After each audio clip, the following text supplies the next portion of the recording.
বাড়িতে একবার শুটকি মাছ রান্না করায় ছোটো বোন নিজে হাতে রান্না করেছিল। মা শুটকি মাছ কিনে এনেছিল।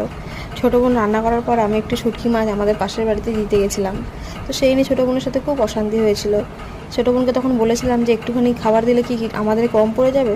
ছোটো বোন তখন একটা কথাই বলেছিল যে তুই দিচ্ছিস তাতে কোনো অসুবিধা নেই, কিন্তু তোর বিপদেও কি সে তোকে দেবে, বা তুই যখন না খেয়ে ঘরে পড়ে থাকবি তখন কি সে তোকে খেতে দিতে আসবে। তো যাই হোক, তখন হয়তো সেই কথাটা শুনে আমি ছোটো বোনের সঙ্গে অনেক রাগারাগি মারপিট হয়েছিল। তারপরে প্রায় 4 বছর ছোটো বোনের সাথে কথা ছিল না। 4 বছর, আজকে সেই ঘটনার অনেক বছর কেটে গেছে। প্রায় কেটে যাওয়ার পর আজকে ডেটে এসে আজকে আমি বাইরে থাকি। এখন যেন মনে হয় যে সত্যি ছোটো বোন যে কথাটা বলেছিল সেটা কিন্তু অক্ষরে অক্ষরে মানাই যায়। কারণ তোমার যে জিনিসটুকু তুমি যদি সামলে সামলে রাখো তাহলে তোমারই থাকবে, আর তুমি যদি বিলিয়ে দাও তাহলে সেটা তোমার থেকে চলেই যাবে। সুতরাং ওই যে কথায় আছে না যে তুমি যদি অন্যকে দাও তাহলে তার দ্বিগুণ তুমি পাবে। তো কথাটা কতটা আমি জানি না, সত্যি তোমাদের যদি মনে হয় সত্যি তাহলে